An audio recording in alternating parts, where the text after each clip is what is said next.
Hello mga mommies and daddies. At today po yung pupunta kami ng Liverpool nila Santi. Oops, medyo lumabo yung camera natin. Yan, bumalik na ulit. Yan, so nakahanda na ho kami. At dapat alis na kami kasi may disruption doon sa train line. At bumalik lang kami, nasa labas na kami kanina eh. So may isang oras pa tayong iintayin. At yan, si Santi na dala-dala niya yung mga laruan niya. And eto, naka-impake na kami. Si Mami nasa CR lang ngayon kung maririnig niyo. Yan. Kalimutan natin. Dalhin ko. Ano ba yan? Bidet. Bidet. Nagdadala pa si Mami ng bidet. Gang sa bahay niya wala. Train station na ulit tayo. Bali ang biyahe natin pa Peterborough, then Peterborough going to Liverpool, di ba? Ganun na, diretso na yung biyahe natin. Bali ang biyahe natin 5 hours mahigit. At malayo dito yung Liverpool. Yan, so nagantay lang kami ng train. So expected yung train 10:30 pero maaga kami para at least hindi tayo mahuli, tsaka hindi tayo nagmamadali kasi ang hirap ngayon maglakad kasi medyo sunny, mainit ngayon. So ayan, isang liner umaan. Ayan, so antay lang si Santi. So after nito, dalawang train lang yung sasakyan natin.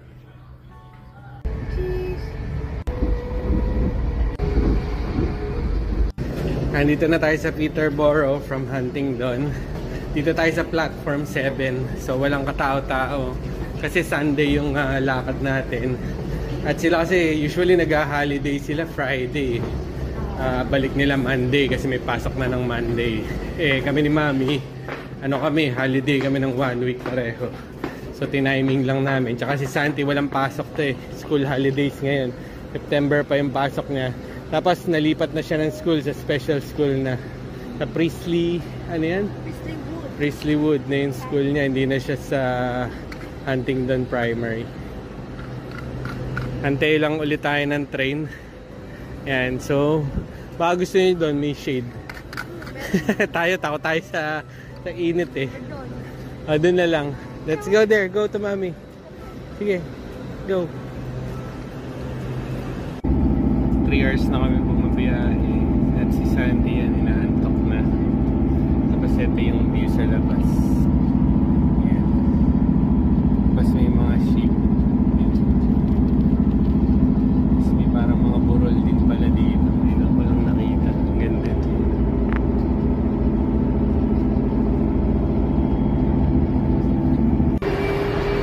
Finally, nakababa na tayo ng train.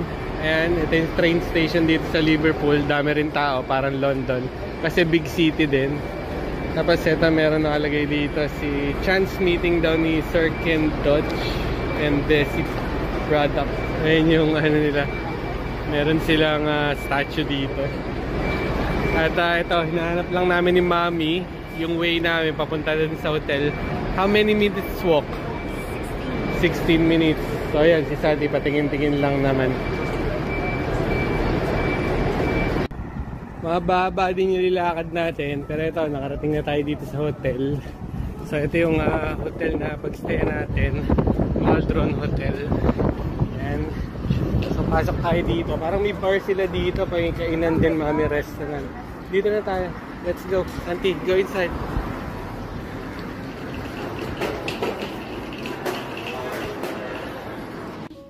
Yan, nakapag-check-in na tayo. So self-check-in dito. So may parang kiosk lang sila. At kinuha lang natin yung key. Tapos pinapadala lang nila yung QR code para makuha mo yung keys. Yan, so tsaka ma-self-check-in din. So ito yung room. So double bed, tapos para kay Santi single bed. May table na siya. Tapos yung view natin, ito yata yung labas eh. Yan, ito yung view natin. Yan. And then yan si Santi naghahubad lang ng shoes. Then may TV tayo dito. Tapos may coffee area. And then, syempre, safe. May planchahan, nilagyan ng mga damit, towels. Tapos may blow dryer, blower. Yan. Then, ito yung banyo. So, yan, may shower. Yan yung shower niya. And then, syempre, yung toilet. Yan, tapos malaki yung mirror. Yan. So, habang naglalakad kami, papunta rito, buhay na buhay yung mga pub nila dito. Punong-puno yung mga pub ng mga tao. At hahanap tayo ngayon kakainan. So, pahinga-pahinga muna kami sandali. And then, refresh lang ng konti dahil medyo mahaba yung binahin natin. And then, labas tayo para kumain tayo ng tanghalian. Gutom na rin to si Santi. You like it? You like it. Okay. So, yan. Chine-check din ni Santi yung pag-stay niya ng 4 na araw. So, ito yung first day natin. At pupunta nga din tayo dun sa Beatles Museum ba? Yan. Tapos yung mga ano pa dito. Mga museums din na iba pa dito. At makita nyo na lang sa vlog natin ngayon para maikot ulit natin si Santi. At yung huling gala kasi natin sa Bister Village pa eh, no? Yan. Tsaka ano pa ba? Saan ba tayo huling na nagpunta? Birmingham. Saan ba yung huling-huli natin pinuntahan? Bister lang eh, no? Yun. So, ano lang yun eh. Isang araw lang namin pinuntahan. Tapos yung mga nag-check-in na ganito, nakalimutan ko na kung ano yung pinakahuli nating pinuntahan na medyo malayo-layo. Yan. Or Windsor siguro, no, honey? Windsor yata. Oh, Windsor tas Bister. Oo, yan yata. Labas na tayo. At ngayon, kakain tayo. So, kasunduan namin, napupuntahan natin agad si Jollibee. So, 10 minutes walk lang naman si Jollibee. Siya naunahin natin. Punta tayo kay Jollibee. Oh, ba't kayo nagbababay? Teka. Saan? Teka, hanapin muna natin 10 minutes kung saan tayo maglalakad. So, i-Google Maps lang ulit ni Mami. So, syempre, first time lang namin dito. Wala kaming kaalam-alam pa dito sa Liverpool. 10 ang sarado. So, Sunday ngayon, usually kasi sa hunting doon, Sunday, mga 4 o'clock pa lang sarado na. So, big city to. So, in Jollibee, 10 o'clock pa yung sara. So, malalaman na lang natin habang nandito tayo kung anong oras ng sara ng mga shops nila. Doon ulit tayo. O baka doon sa parang high street nila. Diba? O tara, lakad tayo doon. Tawid lang. Dito na tayo sa parang high street nila. So, ayan, yung may barricade. So, wala nang mga sasakyan na dumadaan dyan. So, mostly mga malls. Tsaka yan, mga kainan. And then, yun nga, sabi ko kanina, buhay na buhay yung mga pub. So, ayan, makita nyo, ang daming makain tsaka nagiinuman. Kahit tanghaling tapat. Ganyan kasi culture nila dito. Talagang beer drinkers sila dito. Pwede ka magtanggal ng jacket at medyo mainit siya. Kasi wala nang araw. At saka wala nang araw daw. Sabi ni Mami. Sayang ang Kojik. Sayang Kojik eh. Kojison. Where do you want to go? Where? Eat in? Jollibee. Straight lang ilalakaran natin. Dire-diretso lang. Tapos yan yung mga store oh. Yan, meron North Face, Mac, Levi's, Levi's. Nakamaong na ano ha? May Dr. Martens, may Vans, ayun. Tapos Foot Asylum. Tapos laki ng JD Sport nila dito, ayan oh. JD Sport nila. So, bilian ng mga rubber shoes. Doon din, may mga M&S. So, ganito yung mall sa kanila eh. Yung parang maglalakad ka talaga ng ganitong malalaking street. Butik-butik siya. Hindi katulad sa atin na sa loob talaga ng mall. Meron din silang mall. Pero compared talaga sa mall natin, malalaki talaga yung mall natin. So, yun. Nakita ko na si Jollibee. Diretso lang pala. Yun, oh. So, yan si Santi. Iayaan lang namin. So, yan. Sanay na ayaw niya naman magpahawak pag ganito. So, may confidence na siya. Dahil nga nasanay na siyang nasama namin kung saan lang eh. Tapos maghanap tayo. Ayun, parang may souvenir shop doon. Ayun, oh. So, bibili tayo ng magnet para sa ref natin. Yung kinokolekta nga natin kung saan tayo nakakapunta. At yun, para yun yung memory natin na nakapunta rin tayo dito sa Liverpool. Yan. So, kain muna kami. At gutom na kami ni Mami at ni Santi. Yan. So, hayaan lang namin si Santi. Yan. Tinitignan niyo yung mga tutang naglalakad. Ito na tayo. Ito na, Jollibee na. Tapos, katabi lang daw, Witherspoon. So ito, Witherspoon na to. Pwede din nating kainan yan later on. So dito muna tayo. Let's go inside.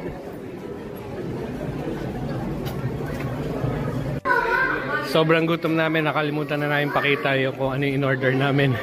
So 6 na piece na chicken, spaghetti, rice bowl, tapos tenders ni Sandy yan. Kumakain naman mag-isa yan.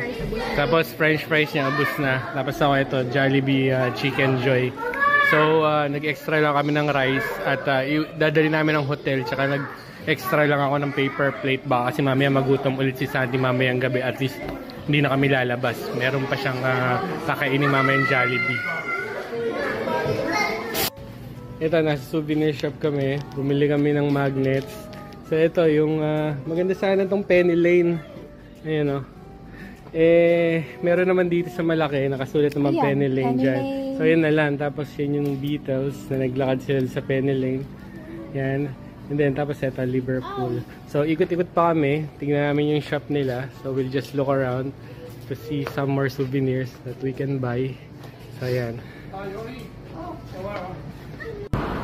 After natin kumain, lakad-lakad tayo. So ito, sightseeing na tayo. So punta tayo dun sa Pier Head yan. Tapos pupunta natin yung Beatles Museum. Beatles Museum! Beatles Statue! Museum agad. Statue lang muna. Bukas pa yung museum. Dito muna tayo sa statue nila. So let's go! Faster, Santi! Medyo malaki yung karsada, malawak. Oo. Lapad. Awiran. So yan, dun tayo. Diretso lang tayo. Straight tayo dun. So summer na summer dito. Parang ang weather nila katulad sa atin sa Pilipinas. Mainit.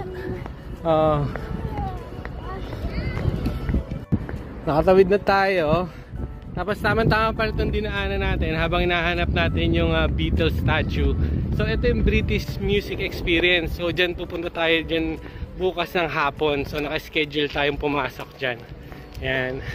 So yan, si Santi, lakad-lakad lang. Alam mo, taga rito. Nauna pa sa amin eh. Nasarap na tayo ngayon ng British Music Experience. Yan.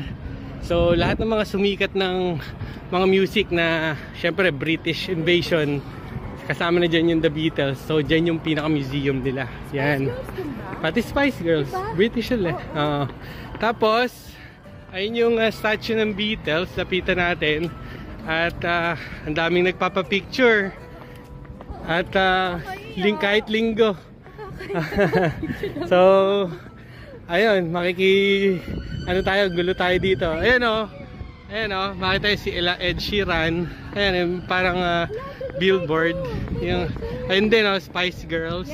Tapos ito yung pinakaharap. Yan. Tapos yun, merong doon, may yacht. Yacht ba yan? Hindi, cruise ship. Cruise ship yan. Oh, cruise ship. Oh, lapitan din natin. Pero dito muna tayo sa Beatles Museum. Sa Beatles, muna tayo. Statue muna tayo. Dito na ngayon tayo sa pier. Yan. Tapos, ito yung Beatles na statue. Siyempre, taga Liverpool sila. Yan. So, try natin makapagpa-picture din. Yan. Nakapagpa-picture kami doon sa Beatles. Sa statue. Kaya lang mabilisan lang. Babalikan pa namin. Magpapapicture pa ulit si Mami tsaka si Santi. At ako lang pa na-picturean tsaka si Santi. So ulitin pa natin. Tapos yan yung cruise ship. Gusto kasing lapitan ni Santi. Yan. So daanan natin din. Lakad lang tayo. So yan yung view from the dock. Yan. Tapos meron ding museum dito, Liverpool Museum. Doon naman daan, pabalik tayo. Pero lapitan muna natin yung cruise ship kung hanggang saan tayo makakalapit para makita ni Santi. At ma-picture din siya.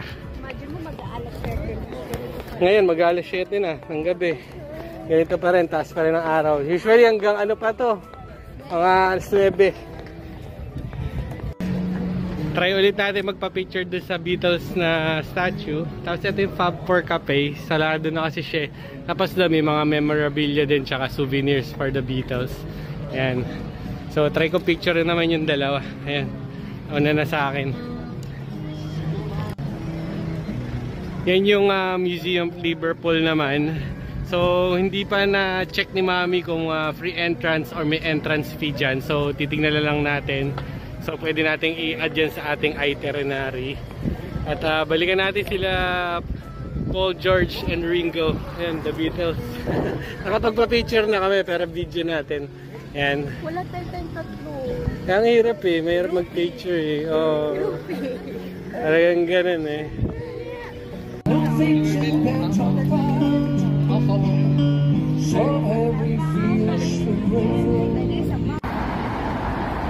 Pabalik na kami ng hotel. Napaupo lang kami dito kasi napansin namin. So diretso lang tayo pabalik ng hotel. Ito palang area na to, lilalagyan nila ng mga love locks. Ayan o, may mga lock, may mga padlock. Diyan sila lilalagay. May comment dito sa lock na to si Mami. Oh. Ano sabi mo, Mami? 5 sila sa isang relasyon. Kasi magkakasama yung lock. 5 lock. 5 lock eh. Ganun naman. Santi ka. Let's go na, Santi. Let's go. Ayan mo to, Dad. Dali. Alin? Oh, yan naman. Love triangle yan, Mami. May baby na sila. Oh. Tatlo. Kala ko love triangle. May baby na. May Iba baby tong na. lock na to. May baby. FYI ni Mami, itong hakabaan pala na to. Ito pala yung the famous Albert Dock ng Liverpool. So ayan. So ayan, may mga nakadaong din na ano doon na river cruise. Tapos ayan, mga boathouse. Meron ding mga boathouse. So ayan, may mga nakatira talaga dyan. Boathouse talaga yan. Ayan. Mga bahay nila. Yan mismong boat na yan. So maraming naka boathouse din dito. Tapos meron din sila parang London Eye. Yan may Ferris wheel din sila. Ayan, mga nakatira dito.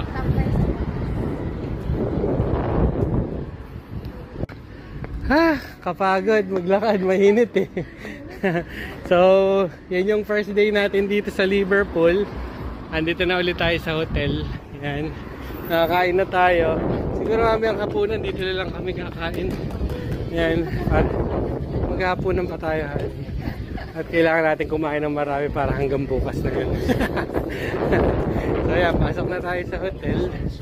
And para makaligo na tayo at makapahinga tayo. Sabi ni Mami, tama-tama daw yung buhok sa Beatles dahil di pa kami pagupit. Yan. So yan po yung first day namin dito sa Liverpool. So hati-hati na lang namin yung video namin kasi para hindi masyadong mahaba yung video natin. So siguro mga 3 videos, 3 part yung gagawin natin sa mga pupuntahan natin dito sa Liverpool. So si Santi, ligong-ligo na eh. So salamat nga po pala ulit sa pag-subscribe sa channel po ni Santi. Tapos samahan niyo po kami ngayon sa aming vlog dito po sa Liverpool. See you tomorrow!